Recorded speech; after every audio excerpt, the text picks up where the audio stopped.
Владимир Путин ја прифаќа идејата за примирие во Украина, но очекува конкретни одговори на прашањата како тоа ќе се одвива. За рускиот председател, прифатлива е опцијата за 30-дневно примирие, но само ако прекинот на огнот доведе до траен мир и ги отстрани основните причини кои доведоа до почеток на војната.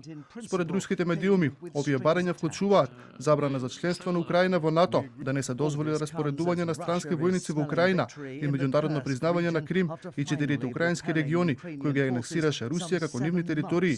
По состанокот со специјалниот американски пратеник Стив Витков од Кремљ најавија дека ќе има средба меѓу Путин и Трамп, но дека се уште е рано да се каже кога и каде таа би можела да се случи. Постои предпазлив оптимизам околу предлогот за примирие. Има уште многу работи што треба да се направат, но Путин изрази солидарност со опозицијата на Трамп. И покрај тоа што прифатија 30-дневно примирие, од Киев вела дека остануваат на своите црвени линии. На состанокот со американската делегација во саудискиот град Джеда ставиле до знање дека нема да се согласат земјата да се откаже од членството во НАТО како дел од потенцијалниот мировен договор со Русија. Во меѓувреме, Володимир Зеленски ја обвини Русија дека манипулира со одговорот на американскиот предлог за прекин на огнот, порачувајќи дека Путин само глуми дека го прифаќа, додека всушност се подготвува да го одбие предлогот. Претходно и Доналд Трамп истакна дека одговорот на Путин е ветувачки, но и нецелосен.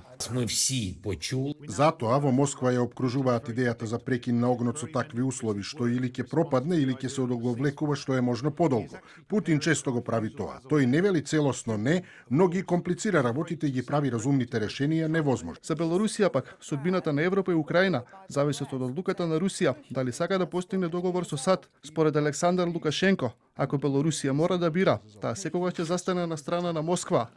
Русија првпат ја нападна Украина во 2014 година, кога го анектираше полуостровот Крим, а целоста офанзива почна во 2022 година.